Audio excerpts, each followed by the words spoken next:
O sol do Brasil nascia impiedoso sobre o engenho do sol poente, não como uma promessa de um novo dia, mas como um lembrete incandescente do ciclo de sofrimento que se reiniciava. Para o homem que chamavam de Bento, mas cujo nome de alma era Amari, o primeiro raio de luz era uma chaga aberta no céu, um arauto do calor que cozinharia a pele, do suor que arderia nos olhos e da dor que se aninharia em cada músculo como uma velha conhecida. O ano era 1789, uma era de ouro para os senhores e de ferro para os escravizados. O ar da manhã já era denso, pesado com o cheiro adocicado e enjoativo do melaço que escorria da casa da moenda, um perfume que para o mundo era o cheiro da riqueza, mas que para Amari era o hálito da sua prisão. Ele se levantou do chão de terra batida da senzala, o corpo jovem de 22 anos, já marcado por uma vida que valia menos que a de um boi de arado. Cada cicatriz em suas costas era um parágrafo na história de sua submissão, uma história escrita com o couro do chicote do feitor. Ao seu lado, o velho Obá, cujos olhos continham a tristeza de um oceano, já estava sentado, entalhando um pequeno pedaço de madeira com uma faca cega. Obá não falava muito, mas seu silêncio era um compêndio de sabedoria e resignação. Ele era a memória viva da terra de onde foram arrancados, um fio tênue que ligava Amari a um passado que ele só conhecia através de canções sussurradas na escuridão. "O sol de hoje queima diferente, menino", murmurou Obá, sem tirar os olhos da madeira. "Traz ventos de mudança ou de desgraça. Às vezes são a mesma coisa." Amari apenas assentiu. As palavras de Obá eram como sementes. Algumas brotavam, outras morriam no solo infértil da desesperança. Ele vestiu os farrapos que chamava de roupa e saiu da senzala, juntando-se à fila silenciosa de homens e mulheres que se moviam como uma serpente sonolenta em direção aos campos de cana. O feitor, um homem chamado Bastos, de rosto carcomido pela varíola e pelo ódio, observava a todos com seus olhos pequenos e cruéis, o chicote pendendo de sua mão como uma extensão de sua própria alma perversa.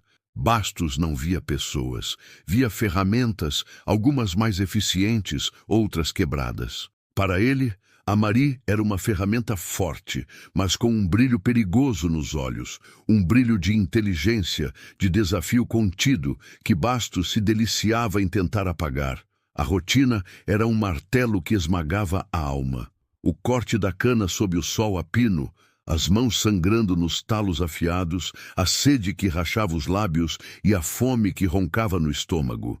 O som era uma sinfonia infernal. O zumbido dos insetos, o estalar do chicote de Bastos, o gemido da moenda devorando a cana e os lamentos abafados dos que tombavam de exaustão.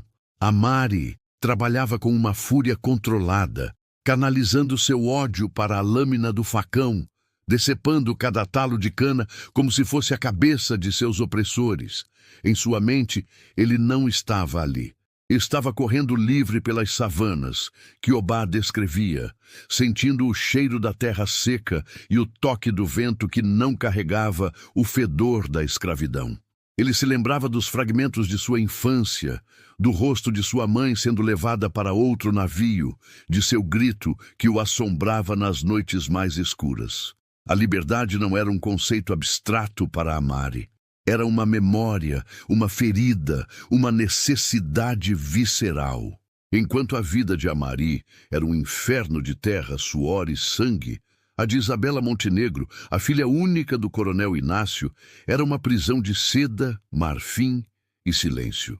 Aos 18 anos, ela vivia na Casa Grande, uma fortaleza branca que se erguia sobre a plantação como um monumento à opressão. De suas janelas, com treliças de madeira, ela via os campos de cana se estendendo até o horizonte, mas não via a brutalidade que os irrigava. Via apenas uma paisagem, um quadro estático que era o pano de fundo de sua existência vazia. Seus dias eram medidos pelo tilintar das xícaras de chá, pelas lições de cravo com uma tutora de olhar severo e pelas intermináveis sessões de bordado, onde ela perfurava o linho com a agulha, imaginando ser o coração de seu destino. Naquela manhã, Isabela estava sentada ao cravo, os dedos percorrendo as teclas numa melodia melancólica que refletia o estado de seu espírito. Seu pai, o coronel Inácio Montenegro, um homem cuja postura rígida era um espelho de sua alma inflexível, entrou na sala. Ele não andava, ele marchava. Seus olhos, da cor de aço frio, avaliaram a filha não com afeto, mas com o cálculo de um comerciante. Isabela, disse ele, a voz um trovão contido. Recebi uma carta de Dom Fernandes. O filho dele, Afonso, chegará em 2 semanas para formalizar o compromisso.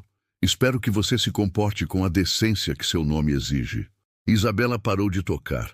O nome Afonso pesava no ar como uma lápide. Ela nunca o vira, mas sabia o que ele representava. O fim de qualquer resquício de autonomia que ela pudesse sonhar em ter. Ele era um homem, diziam, de modos rudes e ambições políticas, um parceiro de negócios para seu pai, e ela, a mercadoria que selaria o acordo. Pai, ela começou, a voz um fio trêmulo de coragem. Eu não desejo este casamento, não o conheço, não o amo. O coronel Inácio riu, um som seco e desprovido de humor. Amor? Amor é para poetas e tolos. Você é uma Montenegro. Seu dever não é amar, é obedecer. Você fortalecerá nossa família, garantirá nosso legado. É um papel de honra, é uma sentença. Ela sussurrou, mais para si mesma do que para ele. O que disse? Ele rosnou, aproximando-se. Eu disse que cumprirei meu dever, meu pai, respondeu Isabela, baixando os olhos, a pequena chama de rebeldia extinta pela rajada de autoridade paterna. Ela sentia as paredes daquela sala se fechando sobre ela, cada móvel luxuoso, cada tapeçaria cara, os tijolos de sua cela dourada. Mais tarde, buscando um refúgio da atmosfera sufocante da casa, Isabela caminhou pelos jardins bem cuidados, um oásis de beleza artificial no meio da aspereza da fazenda. Foi então que seus mundos colidiram. O coronel, como uma rara demonstração de poder, havia ordenado que alguns escravos do campo, os mais fortes, trabalhassem na expansão de uma nova ala nos estábulos, perto da Casa Grande. Era uma forma de humilhá-los, de mostrar que até os mais robustos podiam ser reduzidos a carregar pedras sob o seu olhar vigilante. A Mari estava lá, o torso nu brilhando de suor sob o sol, os músculos se contraindo a cada pedra que ele erguia. Ele se movia com uma graça felina, uma força que parecia brotar da própria terra. Isabela parou, escondida atrás de uma roseira, observando. Ela já tinha visto escravos antes, claro, mas sempre como figuras anônimas, uma massa sem rosto que servia e sofria em silêncio. Mas aquele homem era diferente. Havia uma dignidade em sua postura, uma intensidade em seu olhar que ela nunca vira.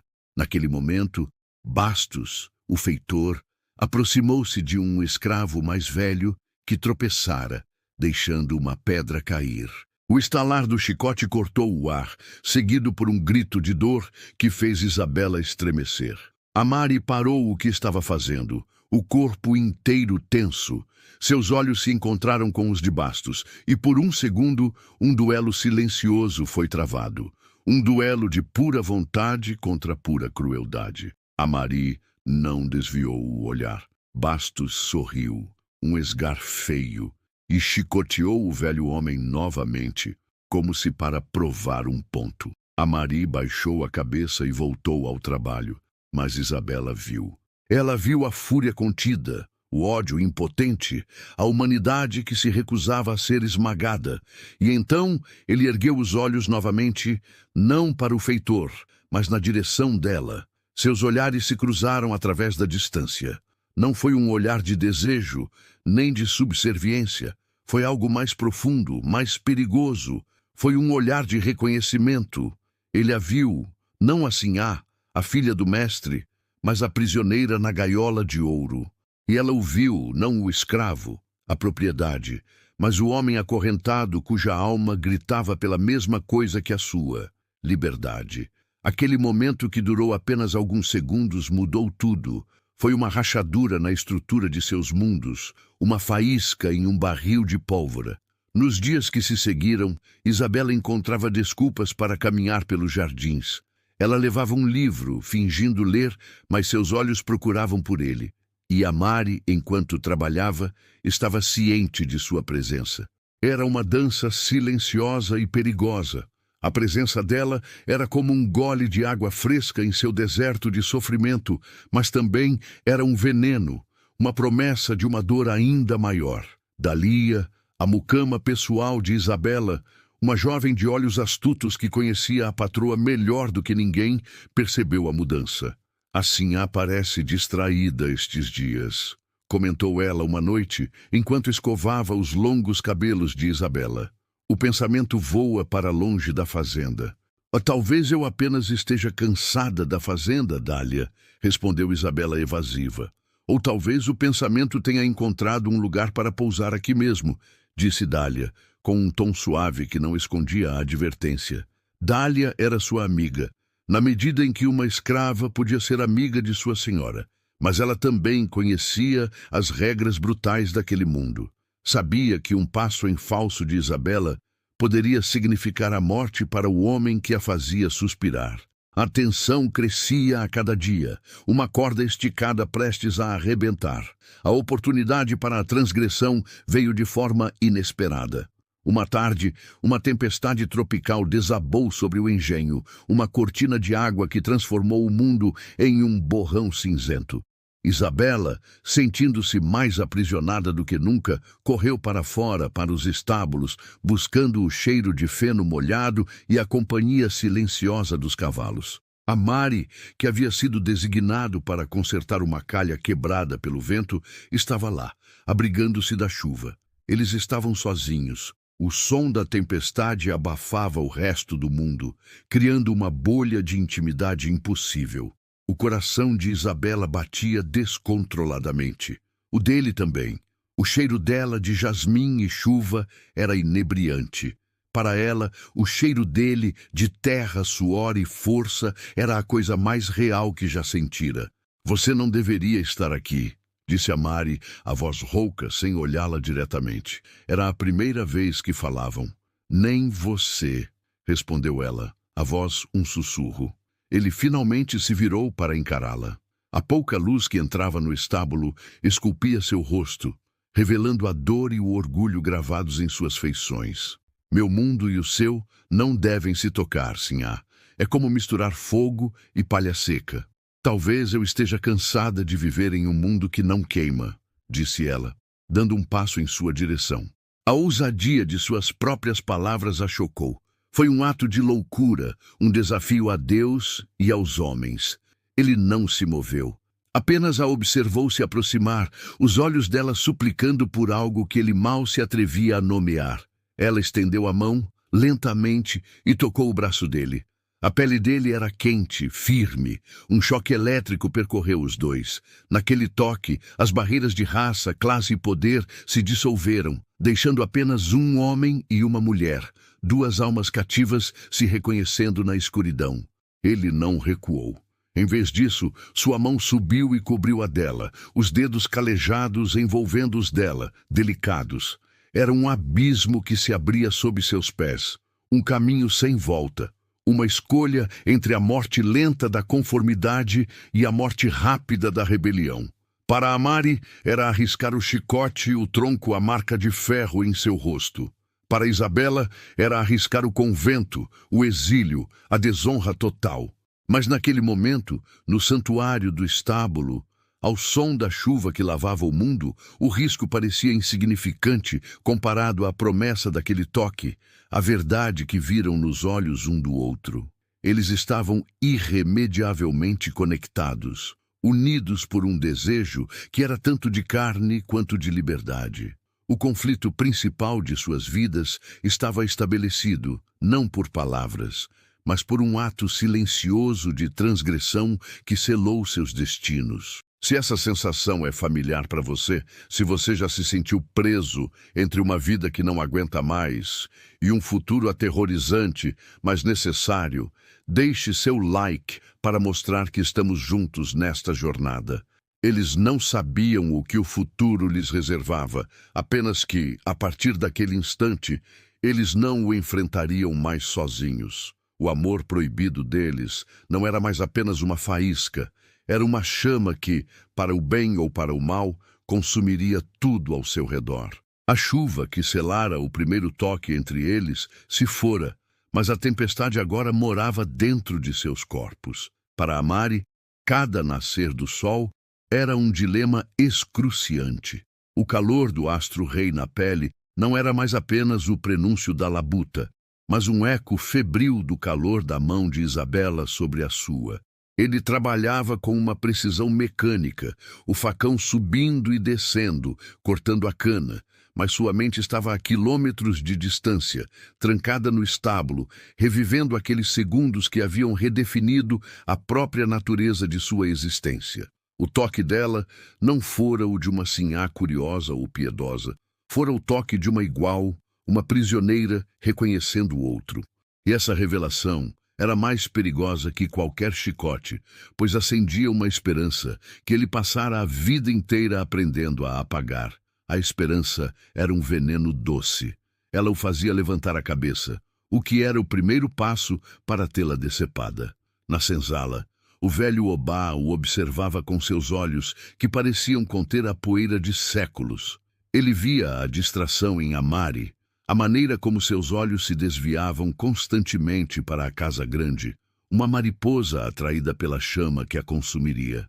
Certa noite, enquanto Amari olhava fixamente para as chamas da fogueira, perdido em pensamentos, Obá sentou-se ao seu lado. O cheiro de fumaça e terra molhada pairava entre eles.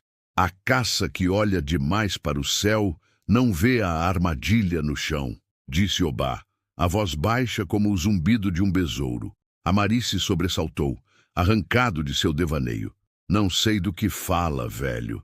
Sabe sim, Obá insistiu sem acusação, apenas com uma tristeza profunda. Seus olhos buscam a janela da casa grande. O coração de um homem acorrentado não deve ter pouso em gaiola de ouro. Não há ninho ali para nós, apenas mais grades.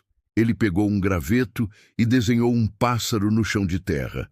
Este pássaro pode ver o céu, pode cantar para a lua, mas se ele tentar voar através dos barrotes da janela, só encontrará o pescoço quebrado. Ele apagou o desenho com o pé. Cuidado, meu filho. O desejo pela luz pode nos cegar para a escuridão que ela projeta.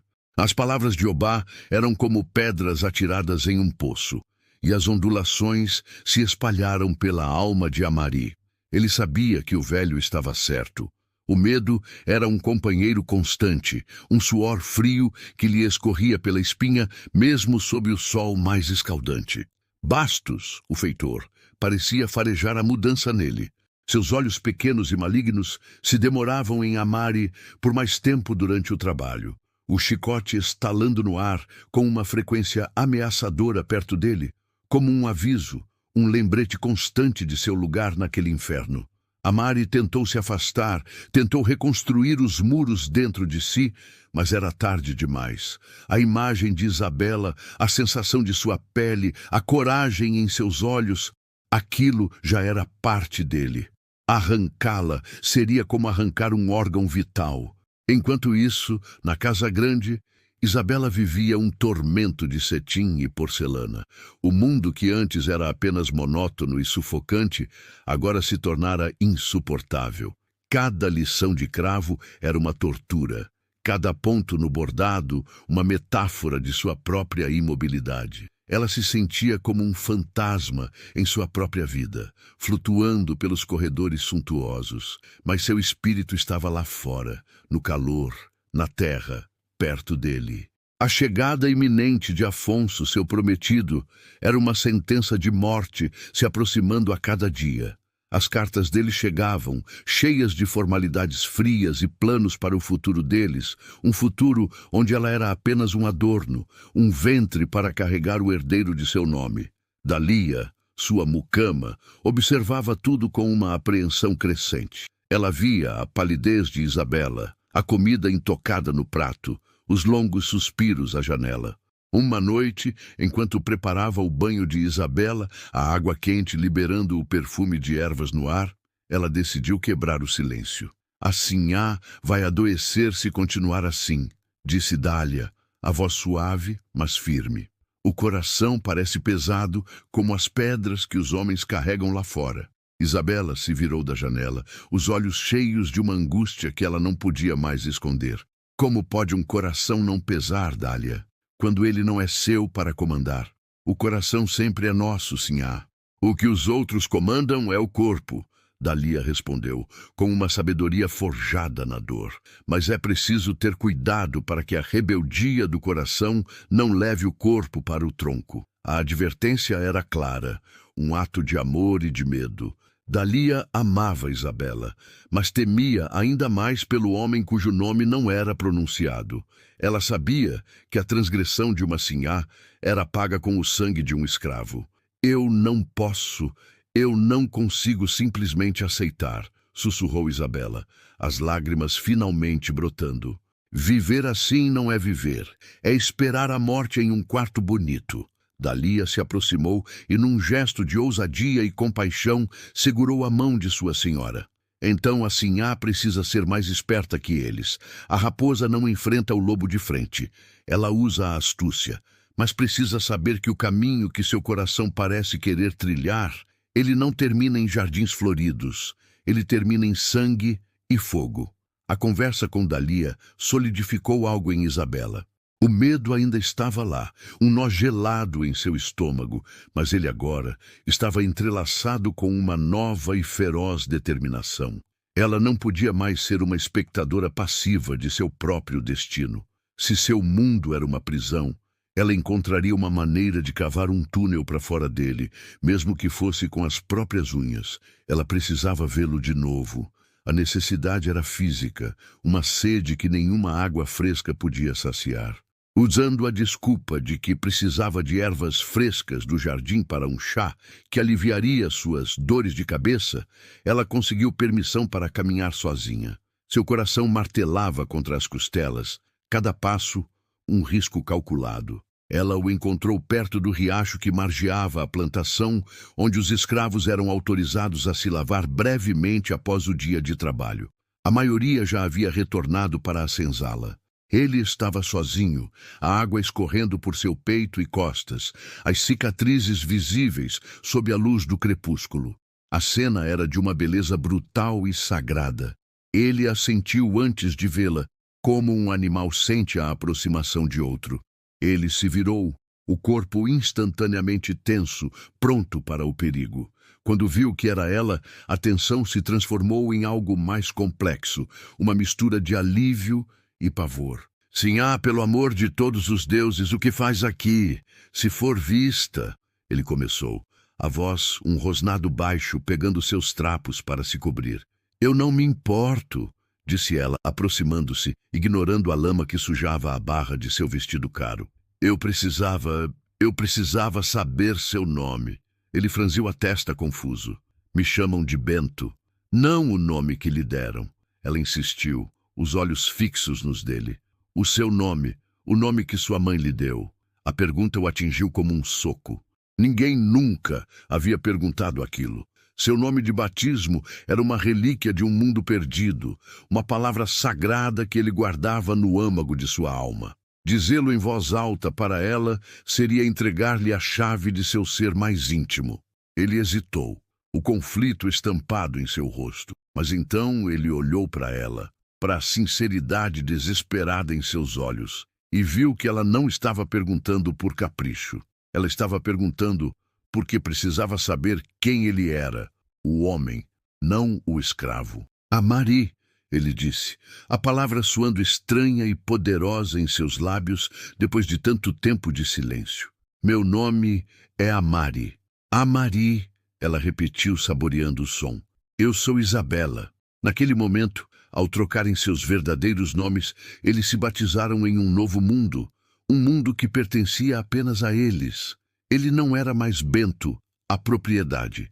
Ela não era mais a Sinhá, a filha do mestre. Eram Amari e Isabela. A conversa que se seguiu foi um fluxo hesitante de segredos e dores. Ele falou, pela primeira vez em anos, sobre as memórias fragmentadas de sua terra, do cheiro das chuvas na savana, do som dos tambores. Ela falou sobre a chegada de Afonso, sobre o casamento que a encurralava, sobre o vazio de seus dias. Eles descobriram que, embora seus sofrimentos tivessem formas diferentes, a essência era a mesma, a ausência de liberdade. Seus encontros se tornaram mais frequentes, mais ousados. Eram pequenos atos de rebelião costurados na rotina da fazenda. Um bilhete deixado sob uma pedra, um olhar trocado através do pátio, uma fruta fresca que ela esquecia perto de onde ele trabalhava. Cada um desses momentos era um fio que tecia sua conexão, tornando-a mais forte, mais inquebrável. E com a força vinha um desejo avassalador, uma fome que crescia a cada encontro clandestino. A tensão entre eles era uma coisa viva, crepitando no ar sempre que estavam próximos. Era uma promessa e uma ameaça. O catalisador, o evento que empurraria suas almas do penhasco da hesitação para o abismo da ação, veio na forma da mais pura crueldade. Bastos, cuja suspeita se transformara em uma obsessão venenosa, vinha observando-os. Ele não tinha provas, apenas a intuição de um predador, e ele decidiu criar uma oportunidade para confirmar suas suspeitas.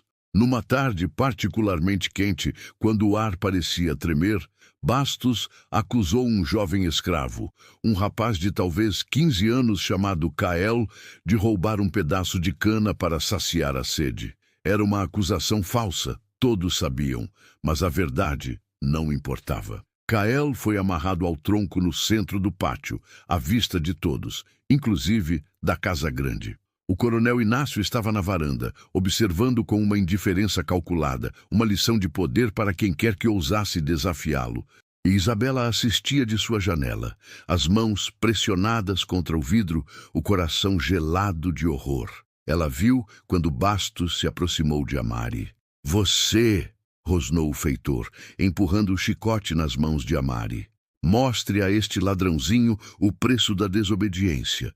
Ou talvez você prefira tomar o lugar dele." Era uma armadilha diabólica. Recusar seria um ato de insubordinação direta, punível com a morte. Aceitar seria trair sua própria alma, tornar-se a ferramenta da opressão que ele tanto odiava, e fazer isso sob o olhar de Isabela. O mundo de Amari encolheu, focando-se no rosto aterrorizado de Kael e no sorriso sádico de Bastos. O silêncio no pátio era absoluto, quebrado apenas pelo choro baixo do rapaz. Amari sentiu o peso do chicote em sua mão. Era pesado, oleoso, impregnado com o suor e o sangue de seu povo. Ele ergueu os olhos e encontrou-os de Isabela na janela. O olhar dela era de pura agonia, uma súplica silenciosa. Naquele instante, algo dentro de Amari se partiu. A paciência, a resignação, a estratégia de sobreviver um dia de cada vez, tudo se desfez. Ele olhou para Bastos, não com o medo que o feitor esperava, mas com um ódio tão puro e frio que fez o homem recuar um passo. Lentamente, deliberadamente, Amari deixou o chicote cair no chão. O som do couro batendo na poeira ecoou como um tiro de canhão. "Eu não sou seu cão", disse Amari, a voz baixa e ressonante, carregada com o poder de uma vida inteira de fúria contida. A reação de Bastos foi instantânea e brutal. Com um urro de raiva, ele pegou o chicote e o desferiu contra as costas de Amari. A primeira chibatada rasgou sua camisa e sua pele. Amari não gritou. Ele apenas fincou os pés no chão, absorvendo a dor. A segunda veio, e a terceira. Isabela soltou um grito abafado, o som morrendo em sua garganta. Ela viu o sangue brotar, vermelho vivo contra a pele escura dele. Cada estalo do chicote era uma facada em seu próprio coração. Ela queria correr, gritar, parar aquilo, mas seus pés estavam pregados ao chão, paralisados pela ordem cruel daquele mundo. Bastos só parou quando seu braço cansou, o peito arfando. A Maria ainda estava de pé, cambaleante, às costas uma massa de carne e sangue, mas seus olhos nunca deixaram os do feitor. Ele não havia sido quebrado. Pelo contrário, naquele ato de desafio, ele havia se tornado mais inteiro do que nunca.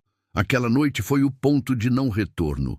Dalia ajudou Isabela a contrabandear para fora da casa um pouco de unguento e panos limpos. O risco era imenso, mas a inação era impossível. Sob o manto da escuridão, com a lua escondida atrás de nuvens pesadas, Isabela se esgueirou até a senzala. O cheiro de suor, doença e desespero a atingiu como uma parede.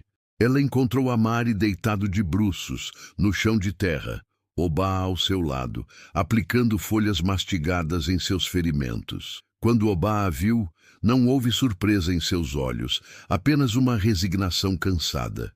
Ele se levantou e se afastou, dando-lhes o espaço que precisavam. Isabela se ajoelhou ao lado de Amari, as lágrimas escorrendo livremente por seu rosto. Isso é culpa minha, ela soluçou, a voz quebrada. Ele se virou com dificuldade para olhá-la. Mesmo em meio à dor, seu rosto continha uma nova força. Não, disse ele, a voz rouca, isso é culpa deste mundo e eu não vou mais viver sob as regras dele. Ele estendeu a mão e limpou uma lágrima do rosto dela com o polegar. Hoje eu não perdi. Hoje eu escolhi. Ela pegou o unguento e, com uma delicadeza infinita, começou a limpar suas feridas. Cada toque era uma carícia, uma confissão, uma promessa. O cheiro de sangue e remédio se misturava com o perfume de jasmim dela, criando uma intimidade crua e desesperada. A dor dele e a culpa dela se fundiram em algo novo, uma determinação compartilhada. Não havia mais espaço para dúvidas ou hesitações. O debate interno havia terminado. A resistência externa lhes mostrara a verdadeira face do inimigo. Quando o tratamento terminou, ele segurou a mão dela, impedindo-a de se levantar. Seus olhos se encontraram na penumbra, e a necessidade que vinha crescendo entre eles explodiu, consumindo todo o medo, toda a cautela. Não era mais apenas um desejo de corpos, era uma necessidade de almas. Uma necessidade de afirmar a vida em face da morte, de criar um momento de beleza em meio à feiura. Não vá, ele sussurrou. Ela não foi. Ali, no chão sujo da senzala, o lugar que simbolizava a sua opressão, ele a puxou para si. O beijo deles foi salgado de lágrimas e metálico de sangue. Foi um beijo de desespero e de desafio. Ele a deitou gentilmente, o corpo dele cobrindo o dela, um escudo contra o mundo cruel lá fora. As roupas, os farrapos dele e a seda dela eram barreiras insignificantes que eles logo removeram. A visão de seus corpos juntos era um ato de blasfêmia contra a ordem de seu tempo. A pele branca e a pele negra, a sinhá e o escravo, entrelaçados não como mestre e serva, mas como amantes. Ele foi gentil, mas sua posse era inegável. Cada movimento era uma declaração.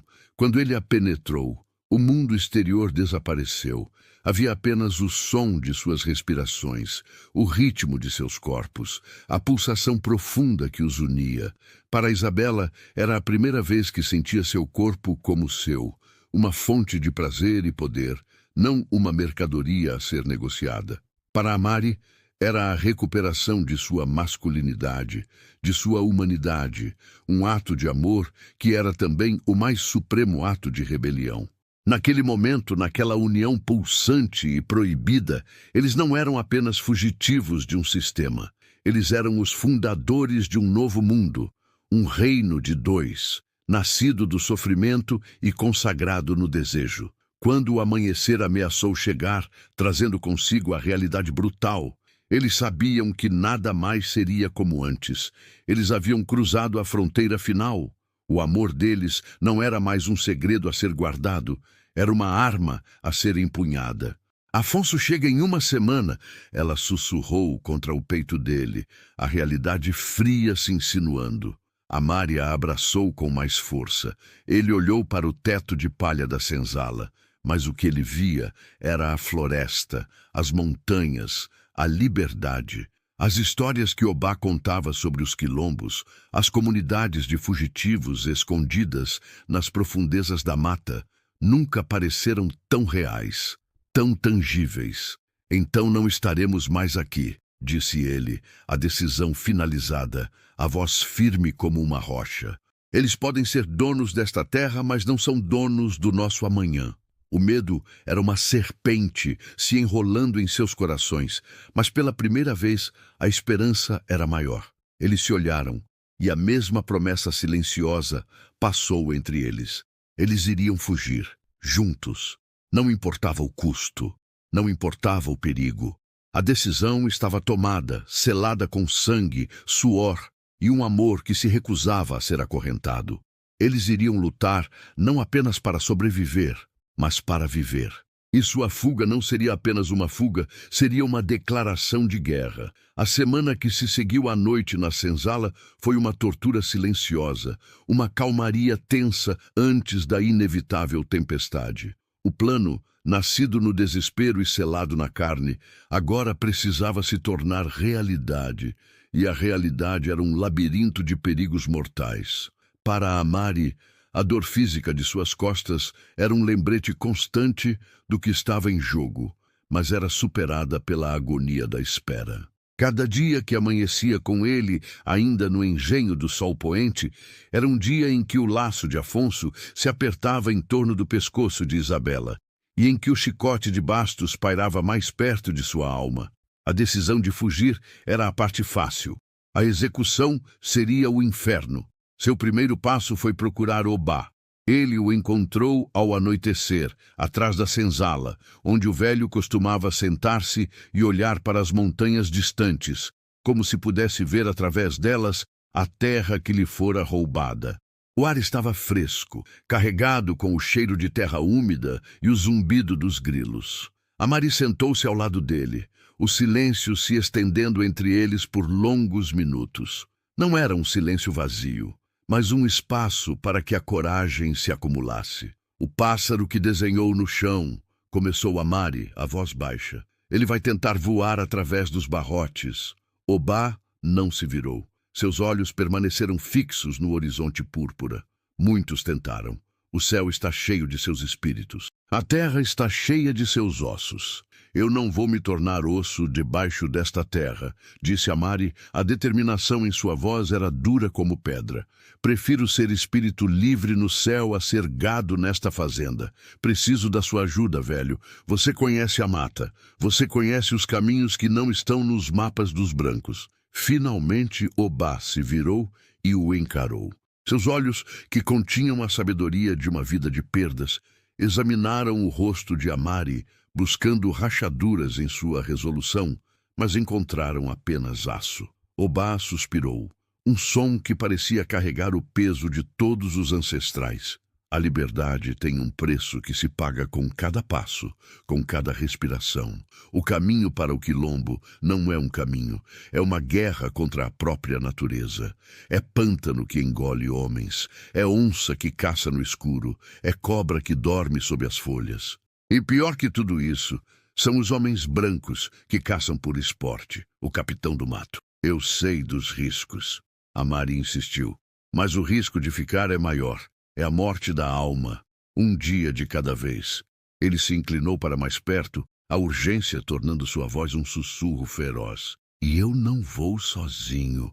Obá fechou os olhos por um momento. A confissão não dita pairava no ar. A Sinhá, a menina da casa grande, a fonte de toda aquela loucura, de toda aquela coragem suicida.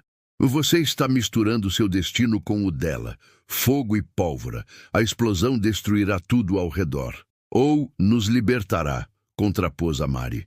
Ela também é uma prisioneira. A gaiola dela é de ouro, mas as grades são tão fortes quanto as minhas. Obá, eu te peço, não como um escravo pede a outro, como um filho pede a um pai, mostre-me o caminho. A palavra filho quebrou a última barreira da resistência de Obá. Ele vira Amari crescer, vira o menino curioso se tornar um homem forte, e agora via esse homem prestes a se lançar contra o mundo. Com um graveto, ele começou a desenhar na terra úmida. Não era um mapa, era uma saga. As montanhas que você vê daqui. Ele começou, a voz agora de um professor, de um griot. São as muralhas do gigante adormecido. Você deve seguir a espinha dele sempre para o norte. A lua cheia estará a seu favor em 3 noites. Use-a. Ela será seu único candeeiro. Ele desenhou rios, marcou pontos com pedras. Este é o Rio das Cobras. A correnteza é traiçoeira, mas há uma passagem onde as pedras formam um dente de jacaré. Atravesse ali. A mata se fechará depois disso. O sol desaparecerá. Você terá que aprender a ler o musgo nos troncos, a sentir o vento. Eu vou lhe dar ervas, umas para a febre, outras para afastar os bichos. E seus olhos se tornaram sombrios, que traz o sono eterno, caso a captura seja certa. É uma misericórdia que os deuses nos permitem. Ele parou e colocou a mão no ombro de Amari. Mas o mais importante que posso lhe dar é isto. Não confie em ninguém. A mata tem olhos, e muitos deles pertencem a outros como nós, que venderiam a própria mãe por uma promessa de alforria. E lembre-se, o capitão do mato, um homem chamado Silvério, dizem que ele fareja o medo como um cão fareja sangue. Você não pode hesitar, nem por um segundo. Enquanto Amari recebia lições de sobrevivência na escuridão, Isabela travava sua própria batalha silenciosa dentro da Fortaleza Branca. Afonso havia chegado. Ele era exatamente como seu pai o descrevera, um homem de posses e ambições. Mas havia algo mais. Ele possuía um charme polido que mal escondia uma crueldade casual em seus olhos. No primeiro jantar, ele discorreu sobre o preço do açúcar em Lisboa e a eficiência de novos modelos de chicote. Tudo isso enquanto sorria para Isabela, como se estivesse compartilhando segredos de negócios com uma parceira. Para ele, ela era apenas mais um ativo valioso. A senhorita parece pálida, disse ele, estendendo a mão sobre a mesa para tocar a dela. Seu toque era frio, possessivo. A vida no campo deve ser tediosa. Em breve a levarei para a corte no Rio de Janeiro. Verá o que é a verdadeira vida. Isabela forçou um sorriso, sentindo o estômago revirar. Estou apenas indisposta, senhor Afonso. O calor. Ela retirou a mão sutilmente. Cada segundo em sua presença fortalecia sua decisão. Ela não estava apenas fugindo de um casamento arranjado. Estava fugindo de ser aniquilada, de ter sua essência apagada por aquele homem. Sua missão era reunir suprimentos. Era uma operação de alto risco, conduzida sob o nariz de seu pai, de seu noivo e de dezenas de criados. Ela se movia pela casa como uma ladra, um pequeno saco de sal da cozinha, uma faca de descascar frutas escondida nas dobras de seu vestido, um pedaço de queijo curado e algumas castanhas, desviados da despensa. Cada item era uma pequena vitória, um passo em direção à liberdade. O item mais difícil foi a pederneira e o sílex do escritório de seu pai. Ela esperou até que todos estivessem dormindo, o coração batendo tão alto que temia que acordasse a casa inteira. A sala cheirava a couro e tabaco, o cheiro de seu pai, o cheiro de sua opressão. Suas mãos tremiam tanto que ela quase deixou a pequena caixa de metal cair. Ao pegá-la, ela se sentiu como se estivesse roubando o próprio fogo do poder dele. Dália era sua única cúmplice, embora relutante. A mucama via os preparativos com um terror crescente. Sinhá, por favor, reconsidere, ela implorou uma noite, enquanto Isabela escondia os itens roubados em um baú de roupas velhas. Isso é loucura. Eles vão caçá-los como animais, e se o pegarem, o que farão com ele e com a Sinhá? O convento será o menor de seus problemas. E se eu ficar, Dália? Isabela respondeu, virando-se para a amiga, os olhos brilhando com uma febre de determinação. O que eles farão comigo? Vão me entregar a um homem que me vê como uma égua premiada. Vão me usar para parir seus herdeiros e me deixar murchar em salões empoeirados. Isso não é vida, é um enterro lento. Eu prefiro morrer na mata, tentando ser livre, a viver como uma morta-viva aqui. Vendo que não podia dissuadi-la, o medo de Dália se transformou em uma lealdade protetora. Então a Sinhá precisa ser mais do que corajosa. Precisa ser invisível. Dalia, que conhecia cada som e sombra da casa grande, ajudou a planejar a saída. Na noite da lua cheia, o coronel e o senhor Afonso irão para a vila vizinha para um jantar com o juiz. Voltarão tarde.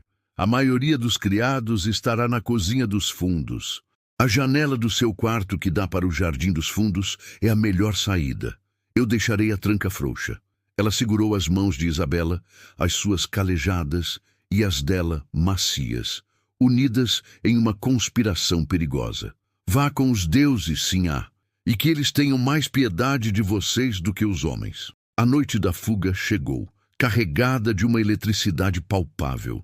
A lua cheia era um disco de prata pendurado em um céu de veludo negro, exatamente como o Obá previra.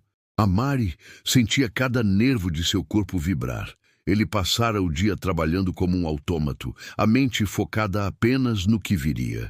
Quando a noite caiu e o silêncio se instalou sobre a senzala, ele se levantou. Obá estava sentado à porta, como um sentinela. Ele não disse nada, apenas entregou a Amari uma pequena bolsa de couro. Dentro, as ervas, um pedaço de carne seca e um amuleto de madeira que ele mesmo entalhara.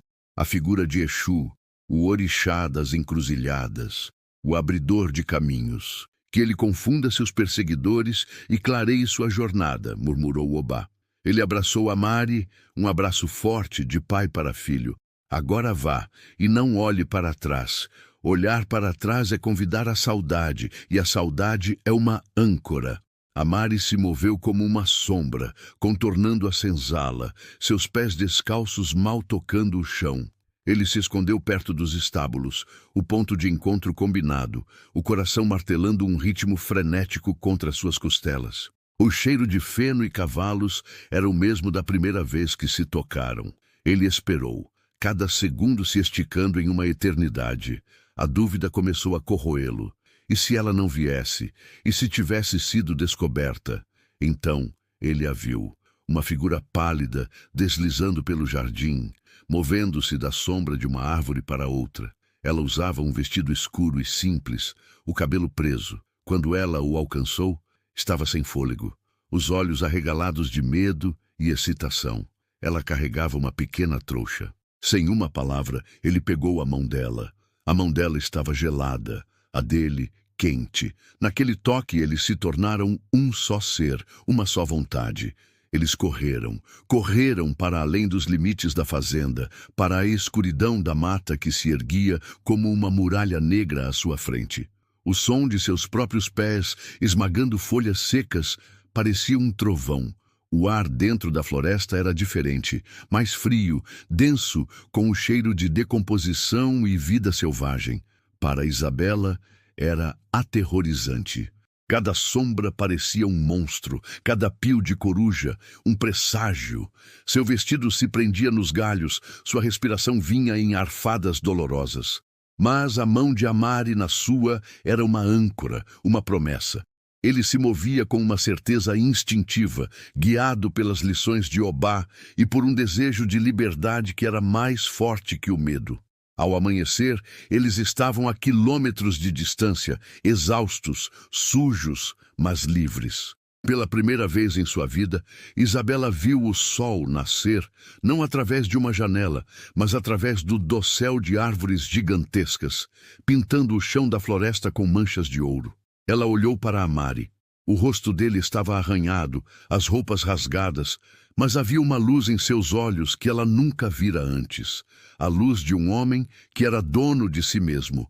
A descoberta de sua fuga, na manhã seguinte, mergulhou o engenho do sol poente no caos. Foi Dalia quem deu o alarme, com um grito ensaiado de pânico. O coronel Inácio, ao ver o quarto vazio de Isabela, ficou pálido de fúria. Mas foi Afonso quem conectou os pontos. Não foi um sequestro, disse ele, a voz perigosamente calma, os olhos frios como gelo. Ela fugiu, e eu sei com quem. Ele marchou até o pátio, onde Bastos estava formando os escravos para a contagem. Onde está o escravo chamado Bento? O silêncio foi a resposta. A fúria de Bastos foi ainda mais feia que a do coronel. Era pessoal. Ele havia sido desafiado, humilhado. Eu vou encontrá-lo. Ele rosnou, o rosto contorcido. Eu vou arrastar aquele desgraçado de volta e farei dele um exemplo que será contado por 100 anos. E quanto a ela, a putinha do diabo, ela é minha noiva, interrompeu Afonso a voz cortante. Eu a trarei de volta, e ela aprenderá o significado da obediência. Ele se virou para o coronel. Contrate o melhor. Contrate Silvério, o capitão do mato. Quero-os de volta, vivos. A morte é uma punição muito branda para o que eles fizeram. A jornada de Amari e Isabela se tornou uma prova brutal. Os primeiros dias foram um borrão de fome, medo e dor. Isabela, que nunca havia andado mais do que do jardim para a casa, sentia cada músculo de seu corpo gritar. Seus sapatos finos se desintegraram e logo ela andava descalça como ele, os pés cortados e machucados. Amari, por sua vez, lutava contra a infecção em suas costas. As feridas do chicote, mal curadas, inflamaram com o suor e a sujeira da floresta. À noite, ele tremia de febre, e era a vez dela de cuidar dele, aplicando as ervas de Obá com mãos trêmulas. A dinâmica entre eles mudou fundamentalmente. Não havia mais sinhá e escravo. Havia apenas duas pessoas dependendo uma da outra para a sobrevivência. Ele a ensinou a identificar plantas comestíveis, a encontrar água potável, a andar sem fazer barulho. Ela usou seu conhecimento de costura para remendar suas roupas rasgadas com fibras de plantas e limpou suas feridas com uma dedicação feroz. Em meio à dureza, eles encontraram momentos de beleza transcendente. Um vislumbre de um bando de macacos balançando no alto das árvores. O sabor de uma fruta selvagem que era mais doce que qualquer doce da casa grande. A intimidade de dormir abraçados sob um cobertor de estrelas, buscando calor e conforto um no outro. A primeira grande provação foi o Rio das Cobras. Era exatamente como Obá descrevera. Largo, com uma correnteza violenta que arrastava troncos de árvores como se fossem gravetos. O som da água era um rugido ensurdecedor. O dente de jacaré era uma formação de rochas escorregadias e afiadas no meio do rio. Eu vou primeiro, disse Amari. Vou esticar um cipó. Você se segura nele e vem depois. Não, disse Isabela, a voz firme. Vamos juntos. Se um cair, o outro cai junto. Se um passar, o outro passa também. Foi aterrorizante. A água gelada subiu até suas cinturas, ameaçando arrastá-los a cada passo. Isabela escorregou uma vez, um grito sufocado escapando de seus lábios. Mas o braço de Amari era como uma barra de ferro ao redor de sua cintura, segurando-a firme. Eles chegaram ao outro lado encharcados, tremendo de frio e adrenalina, mas vitoriosos. Eles haviam enfrentado o rio e vencido. Aquilo lhes deu uma falsa sensação de segurança. Enquanto isso, a caçada estava em pleno andamento. Silvério, o capitão do mato, era um homem da floresta. Magro, de pele curtida pelo sol e olhos que não piscavam, ele se movia pela mata com a certeza de um predador em seu território. Ele era acompanhado por Bastos, cuja raiva o tornava descuidado, e 2 cães de caça enormes. Silvério encontrou o rastro deles com uma facilidade assustadora. Um pedaço rasgado do vestido de Isabela, preso em um arbusto, pegadas fracas na lama perto do rio. A menina o atrasa, disse Silvério a Bastos, a voz um sussurro áspero. Ela não conhece a mata, deixa um rastro como um boi ferido. Eles não estão longe. A falsa vitória de Amari e Isabela veio na forma de uma pequena gruta escondida atrás de uma cachoeira. Era um refúgio. Eles conseguiram acender uma pequena fogueira, o fogo trazendo calor e a primeira sensação de segurança em dias. Naquela noite, envoltos pelo som da água caindo, eles fizeram amor. Não foi como da primeira vez, no desespero da senzala. Foi um ato lento, terno, uma celebração de sua sobrevivência, de sua parceria.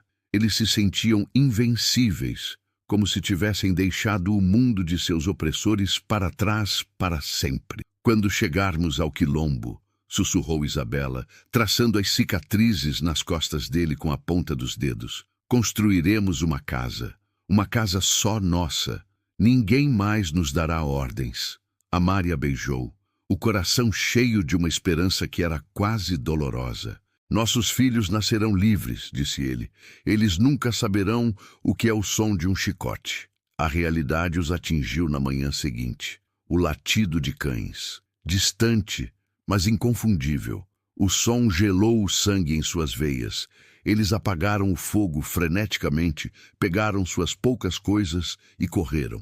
Mas era tarde demais. Silvério vira a fumaça. A perseguição agora era implacável. Eles corriam cegamente, o pânico tomando o lugar da estratégia. Foi então que o desastre aconteceu.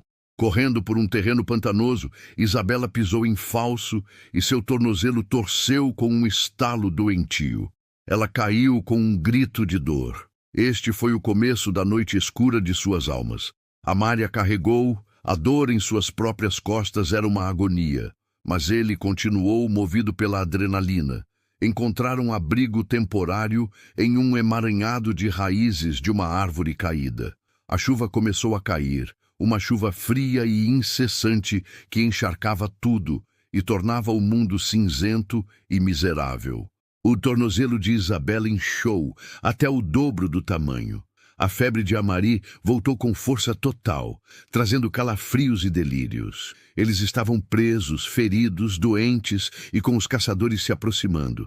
A esperança se desintegrou, substituída por um desespero amargo. Foi um erro, soluçou Isabela, o rosto pálido de dor e febre. Eu nunca deveria ter pedido para você fazer isso. Eu sou um fardo. Sem mim, você já estaria livre. Eles vão nos pegar por minha causa. A acusação, nascida de sua própria culpa, atingiu Amari em seu ponto mais fraco. A febre e a dor distorceram suas palavras. Você acha que eu não sabia dos riscos? Ele retrucou, a voz áspera. Você acha que eu fiz isso apenas por você? Eu fiz isso por mim, para parar de ser o cão que eles queriam que eu fosse. A raiva e o medo os envenenaram, e pela primeira vez eles se viram não como amantes, mas como a causa da miséria um do outro. Talvez Obá estivesse certo, ela sussurrou, as lágrimas se misturando com a chuva em seu rosto. Fogo e pólvora, e agora estamos queimando.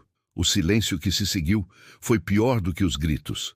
Eles estavam no ponto mais baixo, perdidos na mata e perdidos um no outro. A liberdade parecia uma piada cruel, o amor uma armadilha mortal.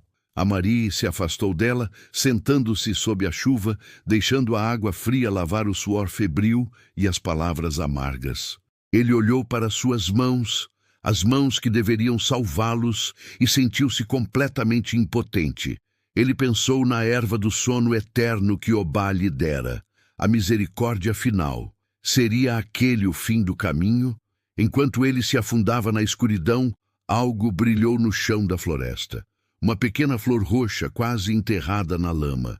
Ele se lembrou das palavras de Obá. A mata te dá o veneno, mas também te dá a cura, se você souber onde olhar. Esta flor, amassada com a seiva certa, tira a dor e a febre. Era um fio de esperança, pequeno, frágil, mas real. Ele se arrastou pela lama, encontrou a planta, preparou a pasta como Obá havia ensinado. Ele voltou para Isabela. Ela estava encolhida, tremendo. Ele não disse nada. Apenas limpou o ferimento em seu tornozelo e aplicou o cataplasma. Depois, aplicou um pouco em suas próprias feridas nas costas. Eu sinto muito, ele disse finalmente, a voz quebrada. O medo falou por mim. Não, ela respondeu, a voz fraca. O medo falou por nós dois. Biela estendeu a mão e tocou seu rosto. Mas não vamos deixá-lo vencer, não depois de tudo isso. Naquele momento de reconciliação, algo mudou. A fragilidade deles se tornou sua força. Eles não eram mais invencíveis, eram sobreviventes. E a sobrevivência exigia mais do que força, exigia inteligência. Os latidos estavam mais próximos agora. Eles podiam ouvir as vozes dos homens. Eles estavam encurralados. A morte ou a captura pareciam inevitáveis. Foi então que Isabela, a menina que bordava e tocava cravo, teve uma ideia. A astúcia da raposa. Ela sussurrou, lembrando-se das palavras de Dalia. Eles esperam que a gente corra para o norte, para as montanhas. Esperam que a gente suba. Ela olhou para o terreno ao redor. Mas e se a gente descesse para o pântano, o lugar que eles acham que nos mataria? A Mari olhou para o pântano escuro e fedorento. Era um pesadelo de lamaçal, mosquitos e perigos invisíveis. Mas ele entendeu a lógica dela. Era o último lugar onde os procurariam. Era um risco monumental, mas era o único que eles tinham. E o seu tornozelo? Você vai ter que me ajudar, disse ela, os olhos fixos nos dele, cheios de uma nova e feroz determinação. Eu não vou ser a razão pela qual somos pegos. Enquanto Silvério e Bastos encontravam o abrigo abandonado, a Mari e Isabela estavam executando seu plano desesperado. Ele rasgou uma parte de sua camisa e a deixou em um galho, apontando para o norte, uma pista falsa. Então, apoiando-a, eles começaram a descida lenta e dolorosa para o coração do pântano. Eles entraram na água lamacenta e fétida que subia até seus peitos. Cada passo era um esforço hercúleo. A dor de Isabela era imensa, mas ela não emitia um som. O pântano era um mundo à parte, um lugar de pesadelo, mas também um esconderijo. Eles se cobriram de lama para mascar. O pântano os recebeu, não como um refúgio, mas como uma tumba líquida e faminta. O fedor de decomposição, uma mistura adocicada e nauseante de folhas apodrecidas, carcaças de animais e água estagnada, era tão denso que parecia sólido, um muro invisível que eles precisavam atravessar a cada respiração. A água, da cor de chá escuro, era um abraço frio e pegajoso que sugava o calor de seus corpos, subindo até suas cinturas, seus peitos. Cada passo era uma batalha contra a lama que se agarrava a seus pés e pernas, tentando puxá-los para baixo, para o esquecimento. O mundo acima da superfície era um zumbido enlouquecedor de mosquitos e mutucas que se banqueteavam em sua pele exposta, enquanto sob a água coisas invisíveis roçavam em suas pernas, provocando ondas de pânico. A Mari movia-se na frente, usando um galho longo para testar a profundidade do lodo à sua frente, o corpo tenso como a corda de um arco. Ele carregava a maior parte do peso de Isabela, o braço dela sobre seus ombros, o corpo dele servindo de apoio para a perna ferida. A dor no tornozelo dela era uma brasa viva, pulsando a cada movimento. Mas ela cerrava os dentes e se recusava a emitir um som, a não ser a respiração ofegante que se misturava à dele. Eles não eram mais duas pessoas. Eram uma criatura única de 4 pernas e 2 cabeças, unida pela dor e pela determinação, movendo-se lentamente através daquele inferno verde e marrom. Eles não vão entrar aqui, sussurrou a Mari, mais para si mesmo do que para ela. Nem os cães. Eles têm medo. O cheiro da morte é forte demais. Mas ele estava errado sobre um deles. Silvério, o capitão do mato, não temia a morte. Ele era parte dela. Ele e Bastos encontraram o abrigo abandonado e a trilha falsa que apontava para o norte. Bastos, em sua fúria cega, queria seguir imediatamente. Eles estão subindo a serra. Vamos pegá-los antes do anoitecer, rosnou ele, o rosto vermelho de excitação cruel. Silvério, no entanto, agachou-se, os olhos percorrendo o chão como os de uma ave de rapina. Ele tocou o pedaço de tecido deixado no galho, sentiu a textura, cheirou-o. Não, disse ele, a voz um sussurro farfalhante como folhas secas. Isto é um truque. Assim não rasgaria o próprio vestido de propósito, a menos que quisesse que o encontrássemos. Ele se levantou e olhou não para o norte, mas para a linha escura de árvores que marcava o início do pântano.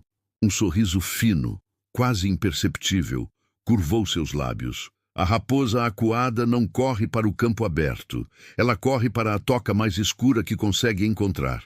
Ele apontou para o pântano. Eles estão lá. Bastos cuspiu no chão. Ninguém entra nesse atoleiro do diabo por vontade própria. Estão mortos, então. Talvez, disse Silvério, ou talvez sejam mais espertos do que você, os cães não entrarão lá. Teremos que ir nós mesmos. Você fica na borda. Eu entro. Sou mais silencioso. A decisão de Silvério selou o destino de todos. Enquanto o caçador entrava na escuridão do pântano, movendo-se com uma graça fantasmagórica que contrastava com o ambiente, Amari e Isabela encontraram um pequeno afloramento de terra firme, uma ilha de raízes entrelaçadas no meio do lodaçal. Eles desabaram, exaustos, os corpos cobertos de lama e picadas de insetos.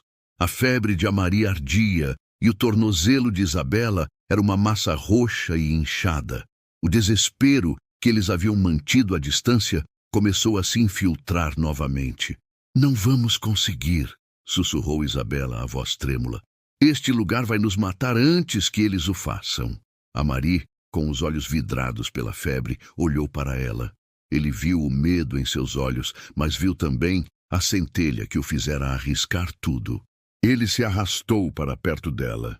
Obá me disse uma vez, ele começou, a voz rouca, que a noite mais escura não é aquela sem lua, mas aquela em que você se esquece de que o sol vai nascer. Ele tocou o rosto dela, a mão suja de lama deixando um rastro em sua pele pálida.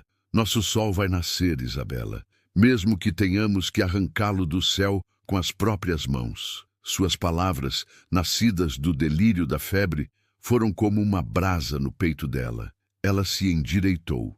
A menina da casa grande estava morta, enterrada sob camadas de lama e sofrimento. Em seu lugar, havia uma mulher forjada no fogo da adversidade. Você está certo, disse ela. Eles acham que estamos presos aqui, que este pântano é a nossa armadilha. Ela olhou ao redor, para a vegetação densa, para a água escura, para as sombras que dançavam. Mas e se for a armadilha deles? A ideia, ousada e suicida, acendeu algo nos olhos de Amari, cortando a névoa da febre. Eles não podiam mais correr. Então, eles teriam que lutar, com as armas que a mata lhes dava. Passaram as horas seguintes em uma atividade febril. Amari, usando a faca que ela trouxera, afiou as pontas de galhos grossos, criando lanças rudimentares. Isabela, com a perna apoiada, rasgou o que restava de suas anáguas em tiras, que Amari usou para amarrar cipós grossos entre as árvores, na altura dos tornozelos, criando armadilhas para tropeços. Eles encontraram um ninho de formigas de fogo, e com cuidado, Amari coletou um punhado delas, em uma grande folha dobrada. Era um arsenal patético contra homens armados, mas era o arsenal deles. O som chegou primeiro. Um galho quebrando, muito perto. Amari e Isabela se congelaram, escondendo-se atrás de um emaranhado de raízes. Eles viram a figura de Silvério se aproximando, movendo-se com uma lentidão calculada, a espingarda pronta. Ele era a personificação da morte paciente. Ele parou, farejando o ar, a cabeça inclinada. Ele sabia que eles estavam perto. Foi Bastos quem estragou tudo. Impaciente, ele desobedeceu às ordens de Silvério e entrou no pântano também, fazendo barulho, praguejando contra a lama e os insetos. «Encontrou alguma coisa?» ele gritou, a voz alta e profana naquele santuário silencioso de decadência. «Cale a boca, seu idiota!» sibilou Silvério. «Você vai espantá-los!» A raiva de Bastos, alimentada por dias de frustração, explodiu. «Eu não recebo ordens de um caçador de cães. Eu vou encontrar aquele escravo e arrancar a pele dele com as minhas próprias mãos.» Ele começou a avançar desajeitadamente na direção onde Amari e Isabela estavam escondidos. Era a chance deles. Quando Bastos passou entre duas árvores, seu pé prendeu no cipó esticado. Ele tropeçou, caindo de cara na lama fétida. O grito de surpresa e raiva se transformou em um grito de pânico quando ele começou a afundar. O local que Amari havia escolhido para a armadilha não era lama comum. Era um bolsão de areia movediça, um lodo traiçoeiro escondido sob uma fina camada de água. «Me ajude!» ele gritou para Silvério, os braços se debatendo, o que só o fazia afundar mais rápido. Silvério observou por um segundo, o rosto impassível. Ele não fez nenhum movimento para ajudar. Para ele, Bastos era apenas uma ferramenta barulhenta e inútil. Enquanto o feitor estava distraído, Amari agiu. Ele se moveu, um fantasma de lama por trás de Silvério. O capitão do mato sentiu o movimento no último segundo e se virou, mas Amari já estava sobre ele. Não foi uma luta de força, foi uma explosão de fúria desesperada. Amari jogou o conteúdo da folha no rosto de Silvério. As formigas de fogo, enlouquecidas, atacaram a única carne exposta que encontraram, os olhos, o nariz, a boca de Silvério. O caçador gritou um som agudo e terrível, largando a espingarda para levar as mãos ao rosto. Naquele instante de distração, Amari pegou a lança de madeira e a cravou com toda a sua força na coxa de Silvério. O caçador caiu de joelhos, urrando de dor. Enquanto isso, os gritos de Bastos se tornaram gorgolejos abafados. A lama já estava em seu pescoço, enchendo sua boca, seus pulmões. Seus olhos, esbugalhados de terror, encontraram os de Amari por um último instante. Naquele olhar, Amari não viu um monstro, mas um homem patético sendo consumido por sua própria impaciência e pelo mundo que ele tentava dominar. A última bolha de ar subiu à superfície, e então, silêncio. Amari pegou a espingarda de Silvério do chão. Ele apontou para o caçador que se contorcia no chão, tentando arrancar a lança da perna. Os olhos de Silvério, inchados e vermelhos, encontraram os de Amari. Eram os olhos de um animal encurralado. Amari podia matá-lo. Ele queria. Ódio pulsava em suas veias. Mas então ele olhou para Isabela, que o observava com os olhos arregalados. Matar Silvério não os tornaria mais livres, apenas os tornaria assassinos. Com um movimento deliberado, Amari quebrou a espingarda contra o tronco de uma árvore, inutilizando-a. Ele deixou o homem ferido e cego para o pântano. Era um destino pior do que a morte.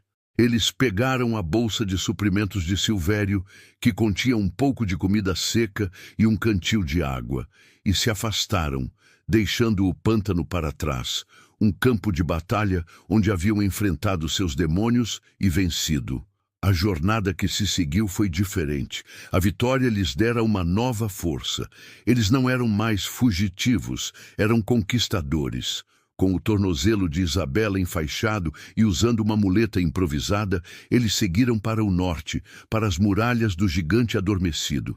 Levaram mais 2 semanas de caminhada exaustiva, mas agora havia um propósito em seus passos. A febre de Amari cedeu, e a dor no tornozelo de Isabela se tornou suportável. Eles aprenderam a ler a floresta, a se mover como parte dela. Finalmente, eles chegaram. O quilombo dos Palmares Novos não era uma vila, era uma fortaleza escondida em um vale entre os picos das montanhas. Cercado por paliçadas de madeira afiada e armadilhas engenhosas, era um bastião de liberdade em um continente de escravidão. Sentinelas com arcos e flechas os interceptaram muito antes que pudessem ver o povoado. Foram levados, com os olhos vendados, até a presença da líder, uma mulher de cabelos brancos como a neve e olhos negros como obsidiana. Seu nome era Zola. Ela era a neta de um dos guerreiros do antigo Palmares e carregava a herança de resistência em cada ruga de seu rosto. Ela os olhou de cima a baixo, seus olhos demorando-se em Isabela, na pele branca, nas mãos que, apesar de machucadas, ainda guardavam a memória da delicadeza. O que uma sinhá faz aqui, buscando refúgio entre aqueles que sua gente caça?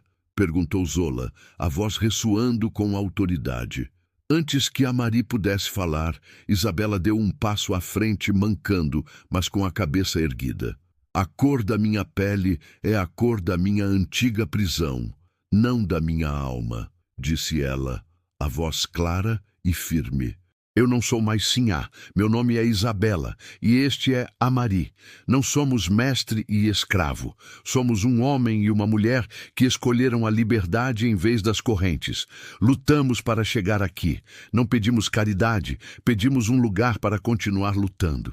Zola os observou por um longo tempo. O silêncio na praça central do quilombo era total.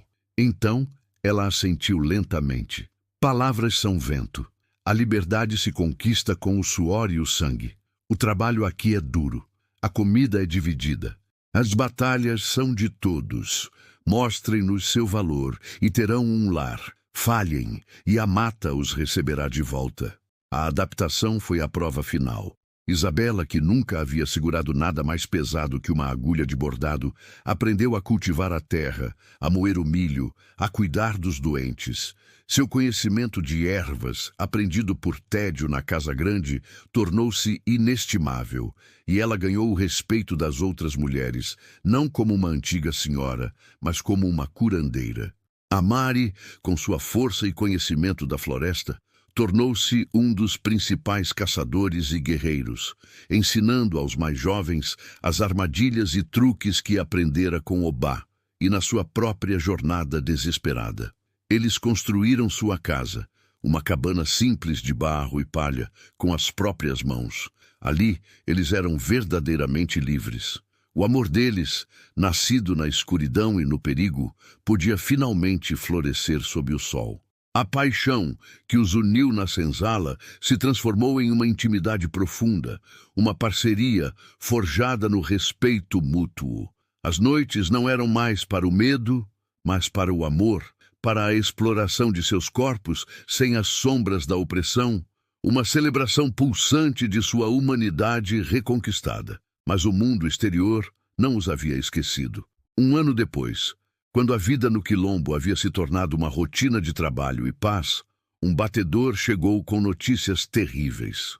Afonso, consumido pela humilhação e pelo desejo de vingança, convencera o governador da província de que o quilombo dos Palmares Novos era uma ameaça à coroa.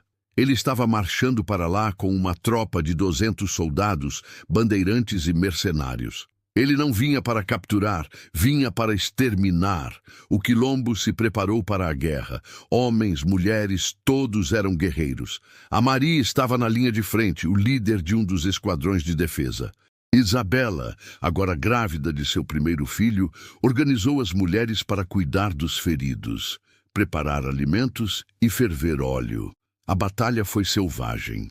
Os soldados, acostumados a lutar em campo aberto, foram engolidos pela floresta e pelas armadilhas do quilombo. Mas eles eram muitos, e sua disciplina era férrea. Eles avançaram, incendiando as plantações, tentando romper as paliçadas. No auge da batalha, a Mari se viu cara a cara com o novo capitão do mato que guiava as tropas. Era um homem brutal, mas sem a astúcia de Silvério. A Mari, usando a agilidade e o conhecimento do terreno, conseguiu derrotá-lo em um combate feroz de facões. Enquanto isso, um pequeno grupo de soldados liderado por Afonso conseguiu romper uma seção mais fraca da defesa e invadir o quilombo. Ele não procurava a vitória militar, procurava por ela. Ele a encontrou perto da enfermaria improvisada, ajudando um menino ferido. "Então é aqui que a minha noiva se esconde", disse ele, a voz pingando veneno, a espada na mão, brincando de selvagem com seu animal de estimação. Isabela se levantou, colocando-se entre ele e o menino. Ela não tinha arma, exceto a força em seus olhos. "Eu nunca fui sua, e você não tem poder aqui. Eu tenho o poder de levar você de volta em pedaços." Ele rosnou avançando. Naquele momento, a Mari chegou, o rosto coberto de suor e sangue. Ele se interpôs entre os dois. "Toque nela", disse a Mari, a voz baixa e mortal, "e esta será a última coisa que você fará." Afonso riu, um som enlouquecido. "O escravo defende sua puta. Que cena comovente!" Ele ergueu a espada para atacar a Mari, mas ele subestimou Isabela. Ela não era mais a donzela indefesa. Enquanto a atenção de Afonso estava em Mari, ela pegou um tição de fogo da fogueira próxima e o enfiou no lado do rosto de Afonso. Ele gritou, um som desumano, largando a espada para cobrir o rosto queimado. Cego pela dor e pelo ódio, ele se lançou para a frente na direção dela. A Mari foi mais rápido. Ele não usou o facão. Ele o desarmou com as mãos e, com um único e poderoso golpe, quebrou o pescoço do homem que representava tudo o que eles haviam lutado para destruir. Afonso caiu no chão, um boneco quebrado. A morte do líder desmoralizou os soldados restantes, que logo foram repelidos e derrotados. O quilombo venceu, mas o preço foi alto. Muitos morreram. A vitória foi celebrada não com alegria, mas com um luto solene e a promessa de reconstruir, mais fortes do que antes. Alguns meses depois, sob o mesmo sol que antes era seu inimigo, Isabela deu à luz um menino. Eles o chamaram de Obá. Amário o segurou nos braços, olhando para o pequeno rosto, e chorou pela primeira vez desde que fora arrancado de sua mãe. Eram lágrimas não de dor, mas de uma alegria tão profunda que doía. A vida deles não foi um conto de fadas. A ameaça do mundo exterior nunca desapareceu completamente. Mas eles eram livres. Eles haviam reescrito seus destinos, não com tinta, mas com coragem, sacrifício e um amor que se recusou a ser definido por cor ou classe. Eles provaram que as correntes mais fortes não são feitas de ferro, mas de medo, e que até mesmo elas podem ser quebradas. A história deles é a prova de que a verdadeira liberdade não é a ausência de luta, mas a coragem de lutar pela vida que você escolhe. É a prova de que a dignidade humana pode criar raízes e florescer no solo mais infértil. A jornada deles nos lembra que dentro de cada um de nós existe uma força indomável, esperando o momento de se levantar e dizer não mais. Inscreva-se para mais histórias de transformação que desafiam o impossível. E comente abaixo, qual é a primeira corrente, visível ou invisível, que você vai começar a quebrar hoje?